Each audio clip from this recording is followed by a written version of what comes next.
All right, so I'm here with James Reed, graduated. Sorry, let me start that again. This is why we Oh, go ahead. intros always the tough one. Okay. Today I'm with James Reed, who played at Ole Miss from 1972 to 1975. He was one of the first players to integrate at Mississippi. Thank you for being with us today, James. Yes, sir. Thank you very much for considering me and my roommate, who is a CC very well known, Robert Jerry, gentleman in Wake. Yes. So I wanted to just start I wanted to hear your story. Tell me a little bit more about your life. What got you to Mississippi? Well, of course, I was born and raised in Meridian, Mississippi, and my first 8 years of school went to St. Joseph Catholic School, because I was born and raised Baptist, but there were five of us. I'm the youngest of five. All of us went to St. Joseph Catholic School. My oldest brother and sister finished St. Joseph, and then not the ninth grade at St. Joseph Catholic School, and then went to Harris High School to finish high school. During that time, and we're talking the early 60s, as you very well know, schools were not integrated. So in the city of Meridian at that time, there were two, in the city of Meridian, not in the county of Lauderdale, but in the city of Meridian, there were two high schools. Harris High School was the black high school, and Meridian High School was the white high school. My oldest brother and sister finished at Harris High School. My brother Elias Reed, who was the third oldest in the family, finished ninth grade at St. Joseph's. And of course, it was time for him to make a decision where he was going to go to high school. At that time, the schools had begun to integrate. There was such a thing as freedom of choice, which I'm sure you're familiar with, which meant that you had a choice to make a decision where you wanted to go to school. Well, my parents and of course the school administrators all decided that he could, that he could handle himself academically at Meridian High School. So off to Meridian High School he went, he being among the first African American students to integrate Meridian High School. He then also played football there at Meridian High School, and along with several other African Americans, to include an individual by the name of Robert Lee Bell. That name will come up later on. Robert Bell and Frank Dowsing were the first two African Americans to play football at Mississippi State in 1972. So again, I'm the youngest of five, so I had a chance to see my older brothers and sisters leave St. Joseph. And then, of course, Sam went to Meridian High School. Elias went to Meridian High School. Then Robert went to Magnolia Junior High School. And then later on, he and I also attended Meridian High School. Sometime around 1968, St. Joseph's announced that it was not going to be able to fund the ninth grade. So now my class had to make a decision where we were going to finish our ninth grade year. Again, I wanted to go where my friends were. I wanted to either go to Magnolia or Carver Junior High School. They being the two predominantly black junior high schools in the city of Meridian at that time. K. Griffin Junior High School and Northwest Junior High School were the predominantly white junior high schools in the city of Meridian. Now, again, there were several other schools in the county, but inside the city. So my parents, the school administrators, and the good Lord above chose for me to go to K. Griffin. I can tell you today that I did not want to go to K. Griffin. Those, white kids there, and things that happened in the past that weren't so nice, and I just did not want to go there. But ironically, that was my very first year playing organized sport. Oh, wow. Football, basketball, and of course ran track. I was the only black kid on the football team. So here I am at K. Griffin Junior High School. My brother is playing at Meridian High School, and I'm watching those guys play. And in my mind, of course, sibling rivalry kicked in. And I said, if they could do it, I could do it. If they could play, I could play. And of course, after leaving K. Griffin, certainly I played at Meridian High School. I played defensive end my first 9th and 10th grade year, and my junior and senior year in high school, I was switched to running back. I was pretty fast, ran a 10.5 100-yard dash back then, which is pretty fast for a junior high school kid. Of course, later on in high school, I ran a 9.7. Well, I was pretty good my senior year in high school. I ran for 129 yards, scored 13 touchdowns, returned punts, touchdowns, et cetera, et cetera. So I was highly recruited by a lot of people. There I was having to make a decision on where I was going to go to college. And so as I looked around the landscape, I saw that, of course, the schools had begun to integrate: Alabama, Auburn, Mississippi State, Southern Mississippi. So I had a chance to see those teams integrate. Robert Bell, as I said earlier, who played at Meridian High School, he and Frank Dowsing were the first African Americans to play football at Mississippi State. My brother, Elias, attended East Mississippi Junior College, SCUBA, Last Chance U, as it has come to be known. Yeah. He was among the first to play football at East Mississippi Junior College. So there was a lot of examples, a lot of guys I saw who attended, who now were going to the predominantly white colleges that had previously not allowed African Americans to play.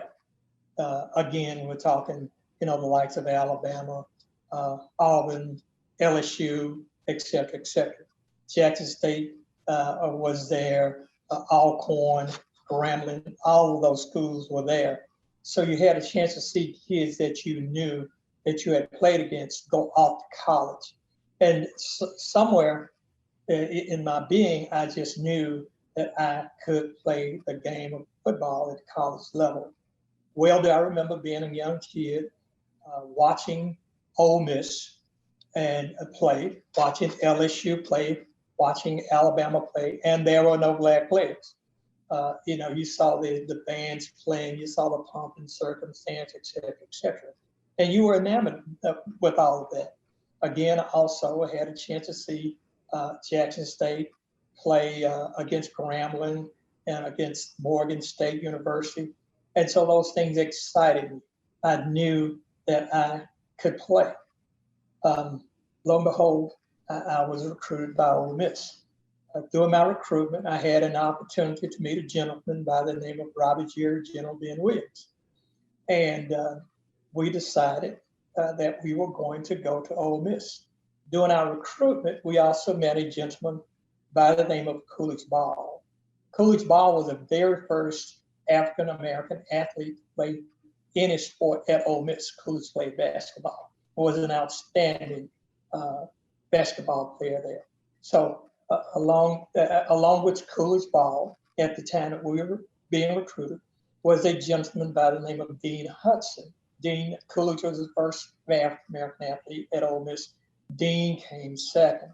And then, of course, the very next year, Ben and I were recruited to play football. That, of course, was the fall of 1972. There we were at Ole Miss. Of course, as you very well know from your research, Ben went on to play professional football for 10 or 11 years with Buffalo Bills.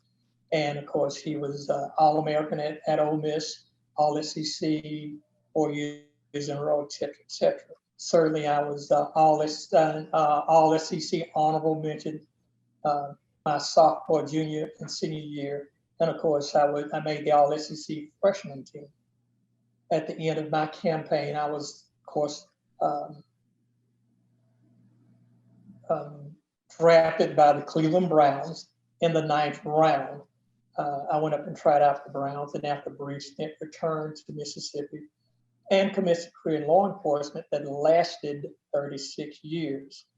10 years with the state of Mississippi, and 26 years with the Naval Criminal Investigative Service.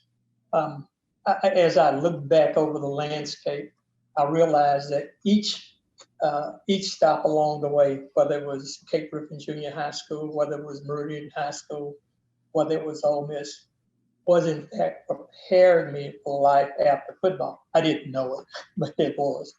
There were things that we that looking back, I've had occasion to talk with my brother that we did that that just did not happen during that time. As a matter of fact, there were places, restaurants in the city of Meridian that blacks didn't go to, but because my brother was a part of the Meridian High School Wildcat football team, he had access that the average African American in Meridian at that time didn't really enjoy. You know, the integration had come, but they weren't going.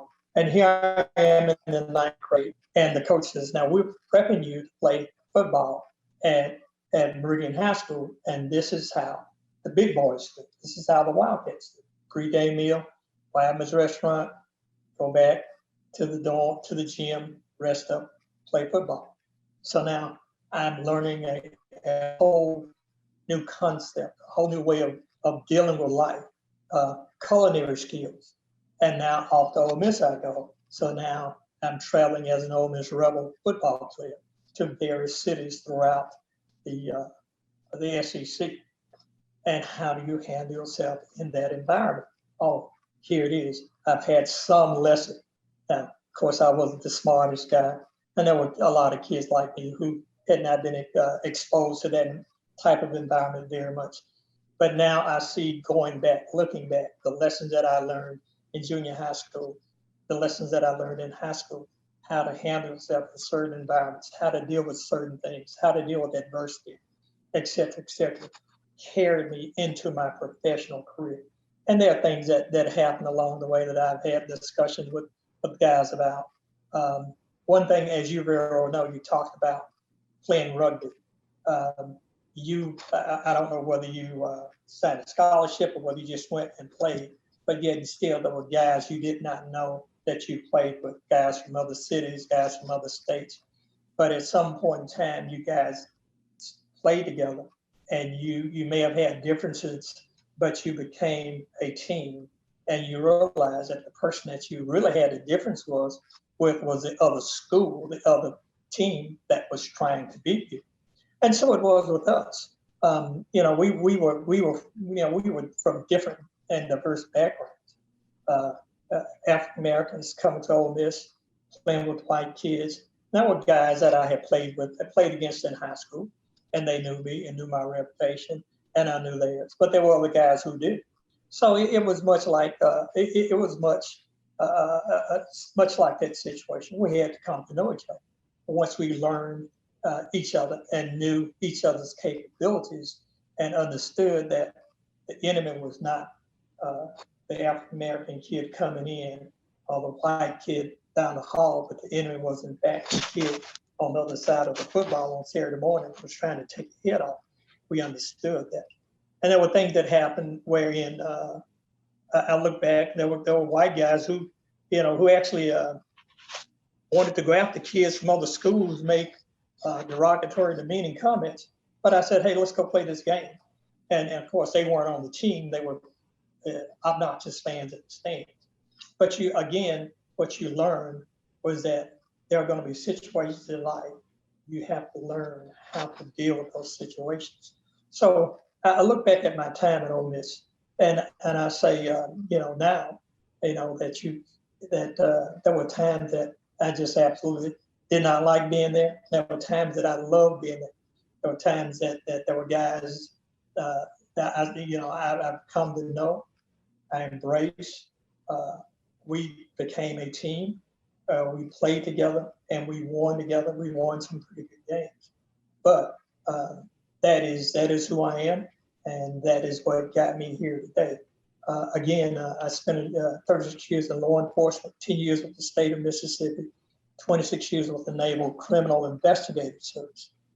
That took me throughout the world, Southeast Asia, Europe, the Middle East, It was a fantastic career opportunity that I enjoyed working criminal, counterterrorism, intelligence and counterterrorism operations and investigations worldwide. I had a chance to work some outstanding cases with some fantastic agents. I had a chance to work with people on the local level, state level, federal level, as well as on the international level.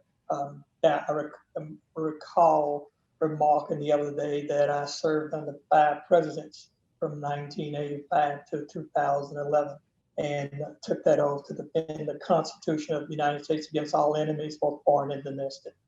And of course, we're not getting into politics, but the point that I'm trying to make is that my trek through life, going from junior high school to high school, off to college, as I look back now, the people that I encountered helped prepare me for eventually what was to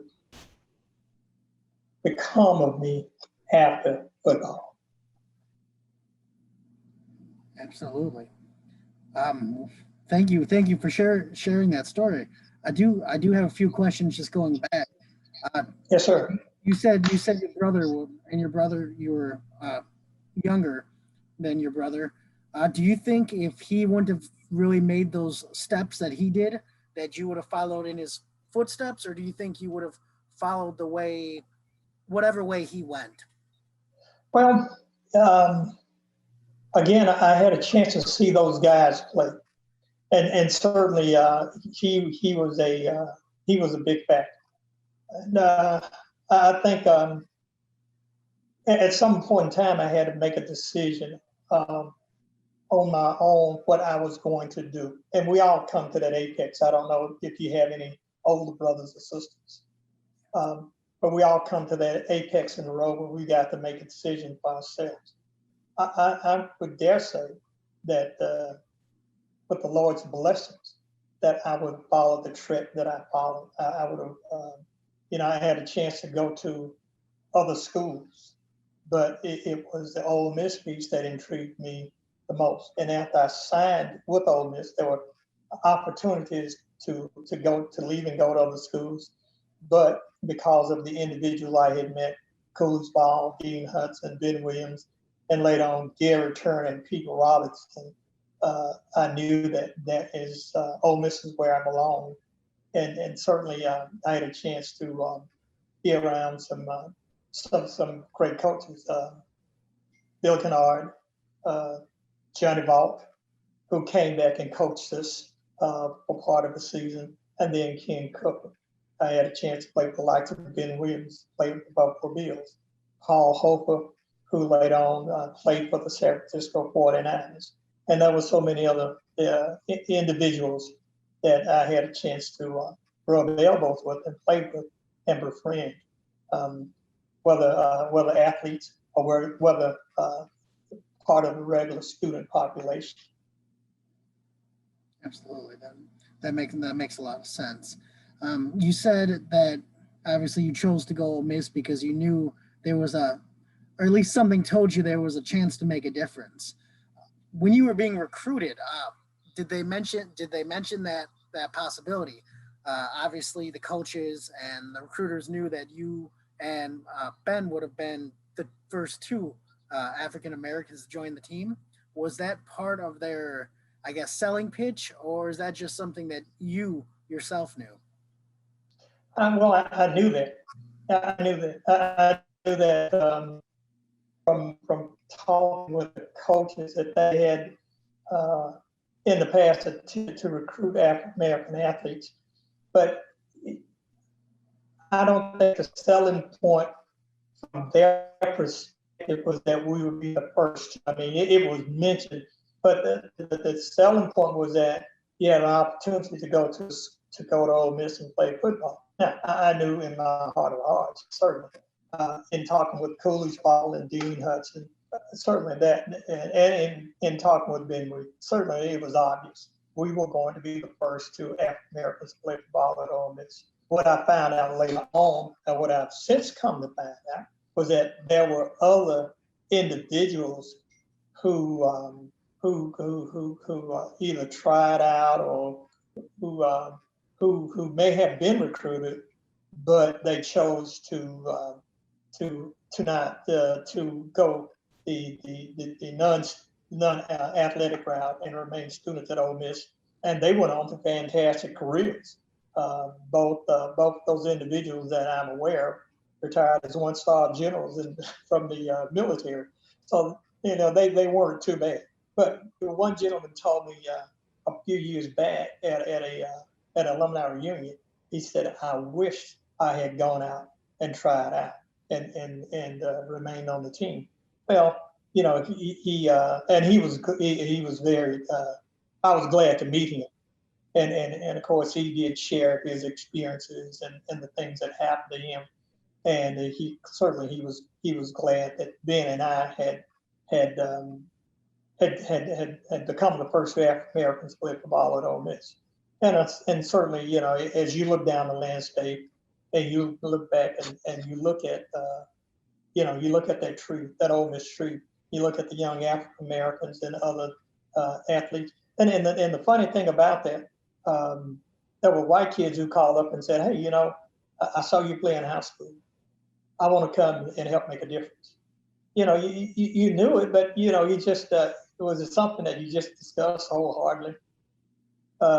You talked about it, but it wasn't that our focus was going Ole Miss, playing football, and getting an education. That makes sense. And I know you mentioned, and I completely agree, it's amazing when you can form a team, a bond. You can kind of live in your own cocoon from kind of the outside world, outside pressures, because like you had mentioned, you're focusing on the enemy that's on the other side of the ball. Did you ever run into times, I think you briefly mentioned it, of outside forces? Obviously, once they saw your level of play and your commitment to the team, I think your team embraced you. Did you find any that to be difficult in a place like Ole Miss or the Deep South in general? Obviously, that's where you grew up, so I know you've had experience. Well, obviously, there were situations that occurred, but I will say this without going into detail: that there were comments that were made that were demeaning, derogatory, pejorative in nature. But when it was brought to the attention of the coaching staff, what really, I guess you could say, sealed the deal was that they addressed it. They did not ignore it. They called the team meeting, and the emphasis was on, we are a team, and the enemy is the guy on the other side of the ball that we're going to play on Saturday morning. And there was some pretty stern, without going into detail, there was some pretty stern, there was a pretty stern conversation from the coach. He let it be known that kind of insensitivity was not going to be tolerated. And there again, you're with a group of guys, and things are said. And what I learned from that was how to deal in that environment. And certainly, you're an athlete, and somebody says something mean-spirited to you. You pretty much know how you're going to handle it, how you, the athlete, is going to handle it. But what you had to learn was there's an alternative way of handling that situation. Now, the reason I brought that up, let me tell you how important that was. When I became an adult, I'm away from Ole Miss. I've begun my professional career. I commenced a career in law enforcement last 36 years. Were there times when things were said that weren't so nice? Were there times that things were said that were demeaning, derogatory, and pejorative in nature? Yes, there were. Now, James Reed, how are you going to handle this? What are you going to say? What are you going to do? You're not in college anymore. You are an adult, a professional. So again, there were individuals who came into my life, the Lord placed in my life, who taught me, who worked with me in those areas, who taught me how to handle those areas. And so now I'm a professional dealing with these kinds of things in a professional environment. So things do happen, but how you respond is the key. Now, I'm not saying I'm perfect, that I did anything that was perfect. But what I did was I knew that there were other people I could go to for advice and information, for useless advice and information. And based on the useless advice and information, those situations were handled in a professional manner. So life throws you lemons, you make lemonade. Life throws you a curve, you learn how to deal with the curve and you move on. Again, after 36 years of law enforcement, I'm able to, of course, I retired in 2011. I'm able to have a somewhat of a halfway intelligent conversation with you about these things. So my next question is, what really brought you to law enforcement? You had a brief stint in football following graduating from Ole Miss, and then you find yourself in law enforcement. What really prompted that decision? Well, going back to the time that I was growing up and working, there were no black law enforcement officers. All of a sudden, I can't recall the year, maybe 64, 65, maybe somewhere along in there, I think. I'm not for certain, don't quote me on that. But I remember my friends' fathers being recruited to be a part of the Meridian Police Department. And I looked at them and saw them, and of course there were others who had begun to integrate the sheriff's office, and later on, of course, the FBI, et cetera, et cetera. So I just thought that perhaps maybe I might one day want to be in law enforcement and maybe make a difference in some person's life. Now, granted, I was the best kid growing up, but I just it was just interesting to me to know and understand that this person had the power to make a decision over what was going to happen to some young person along the way. And then again, as I grew into my profession, what I was told and what I learned was there would be people that I could help. And if I could help, not then do my job. And there were times that there were people that certainly I had an influence over what was going to happen to them. Whether it was the judge or the district attorney saying, hey, this person is coming and this is how we need to treat this person. Me going to the judge and the DA saying, hey, give this person, as a probation and parole officer, of course, give this person a second chance.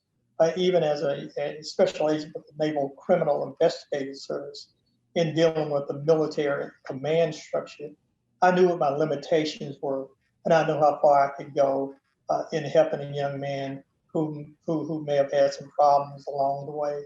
And so I learned to utilize, to work within the bounds of my limitations. And there were individuals that I did help out, and I was glad to be able to help them out. But there were others who warranted a full-blown investigation. That job was done, and of course the results turned over to the command for further action. But I learned that to work within the limitations of the boundaries that I had, and if there were individuals I could help, certainly help. Absolutely, that makes a lot of sense. You obviously joined Ole Miss with Ben. Did you stay friends with them throughout your life, or was yes, it? Oh, sorry. Go ahead. No. Go ahead. I was like, is it checking in periodically, or was it a constant communication, or? A little bit of both. There were times that we kind of maintained contact, and then of course there he was playing professional football, and there I was working for the Naval Criminal Investigative Service. He called me his 007, and of course I called him a big professional football player. But yes, we did. We maintained contact up until up until his death.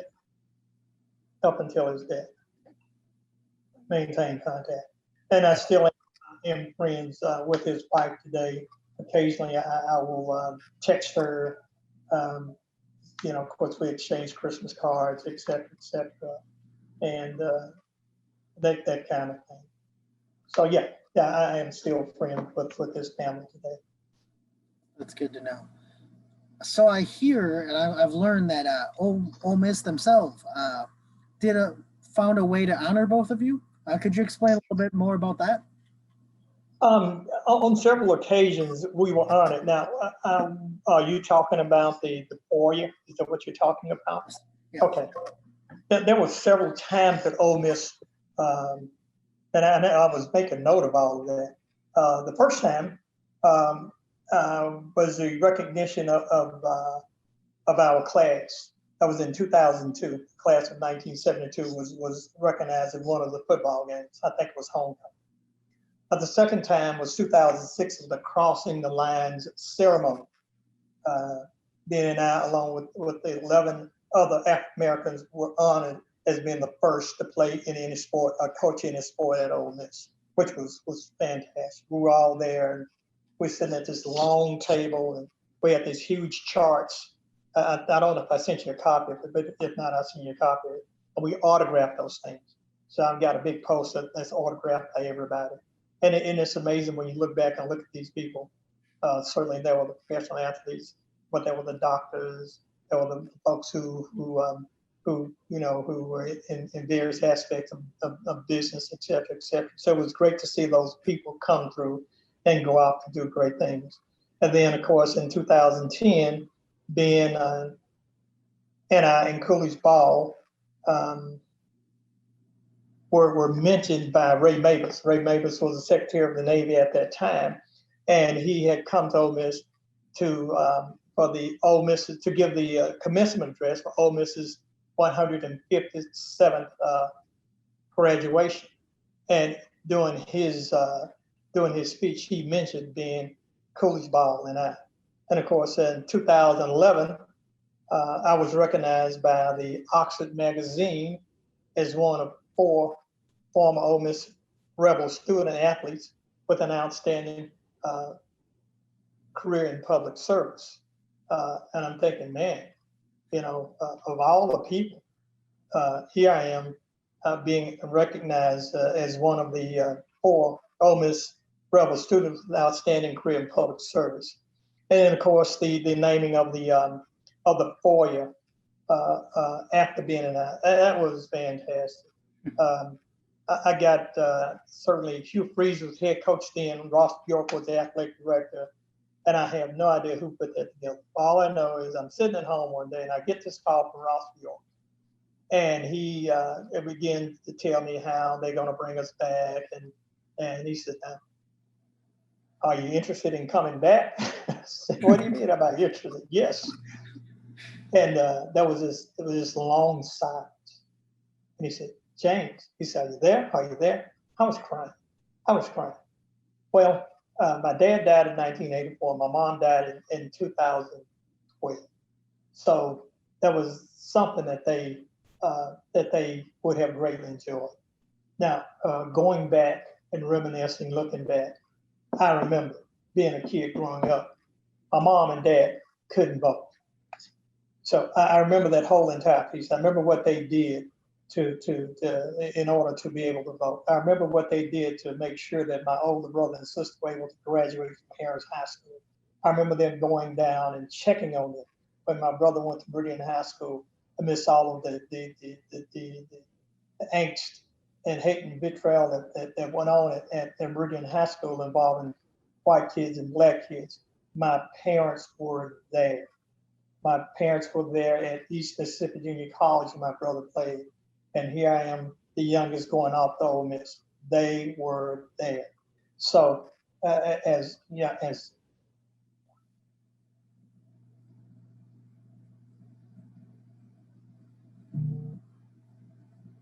sorry. No worries.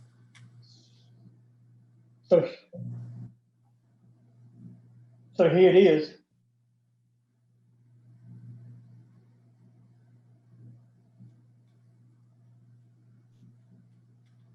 I'm being honest, but it's not me.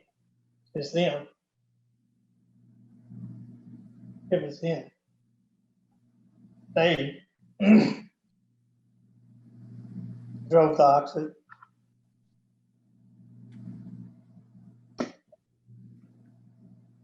To Jackson and to Birmingham to see me play. It was them. It was what they did for me to. So it's amazing to have support systems like that growing up.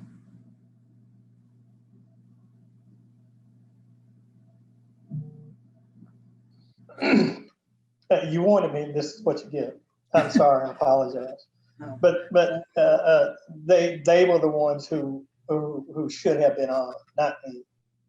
My brothers and sisters were the ones who should have been honored, not me. All I did was put on the shoes, put on the uniform, put on the helmet, and go and do something I enjoyed doing, running up and down the field.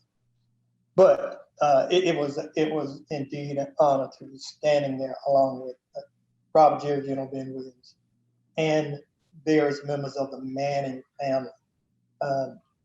I had met Archie previously. I had met Eli previously, but I had not met Mrs. Manning. And all I ever was told was that she was gracious. And she was as gracious as all I've ever been told. She was just a short time that I was around her. It was just wonderful to be around her. And of course, Eli was there, and he had his kids. I think he had 2 or 3 kids at that time. They were there. So, certainly his wife was. My wife was there. My daughter Ashley, who you know, was there, and so it was indeed a blessing from God to be there to represent my family, and of course my brother Ellis came down from Carbondale, Illinois, to represent the family. Seems like definitely a special moment for you and just your entire family. I think my last question for you is, what's just one piece of advice you can give the next generation, the guys currently playing, those new recruits, just advice you could give to everyone? Well, there's Ole Miss, whether it's Jackson State, whether it's Mississippi State, Alcorn, Valley State, Southern Mississippi, Alabama, you have an opportunity. 4 years, 5 years, and in some cases 6 years. Take advantage of it. Enjoy it. Enjoy the travel. Of course, now these kids have this transfer portal, and certainly I've seen kids take advantage of that to go to other schools, perhaps, and have an opportunity to play. But these 4, 5, 6 years are going to, as you know, going to be the most impactful years of your life. You're going to meet people that some which will be friends with you for a very long time, and others which you'll bypass. But you're going to make contact with people who are going to influence your life and take advantage of those positive opportunities. Make sure you finish school, get you an education. That education will carry you further, much further. Certainly, sports is a huge piece of it. But for those of us who do not play professional sports, I lamented the fact for many years that I did not play. I had an opportunity to go to Canada, and I can't recall which Shane Parsh Greg, who had been the head coach at Cleveland, was now coaching in Canada. And so he said, Terry Metcalf was his running back. He said, now, Terry Metcalf, if you can be Terry Metcalf, how do you got the job? Well, I was working. I was working in Jackson, Mississippi for the Attorney General's office. And I chose to continue working. I would have had to have gone to Canada and certainly paid my way and et cetera, et cetera. So that was a huge expense. But I was surrounded by people who were truly interested in seeing me progress, and they helped me to get my degree. And of course, once I attained my degree, then there were those who helped me with my first job. One being a guy named Johnny Ball Jr., John Ball's son. We have become friends, and of course, he was much older than I, but we have become friends. And he told me, upon my leaving Ole Miss, that he had a friend who worked for the Attorney General's office. He was one of the deputy attorneys, and he said, "If you have a job waiting on you." Well, I really didn't think much of it because off Cleveland I had gone. So now I'm back in Meridian, and I had an opportunity to recontact Johnny, and he said, "Look," he said, "give me a couple of days, I will make a call." And he did make a call, and I then, of course, called this friend with the Attorney General's office, and I was set up with the opportunity to do my internship in law enforcement, which led to a full-time job. So you're going to meet people along the way who will be sincerely interested in working with you and helping you out. Pay attention, make contact with those people, and utilize those contacts post-college to segue into professional careers. But most assuredly, enjoy yourself. Enjoy your time playing sports, no matter what sport it is: football, basketball, baseball, whatever the case may be, softball, ladies, whatever the case may be. And as you know now, soccer and rifle, there's so many different sports, track, but so many different opportunities to go to college, to be involved in it with people who will in fact influence your life beyond sports. Make sure you make positive contact, and above all, whatever you do not forget that God is on your side. He is fighting for you. So keep God first, and all these other things will be added unto you. Thank you so much for taking your time to talk with us today, James. I sincerely appreciated it. I can't wait for you to come down and see the exhibit. I'm really excited for us to debut it.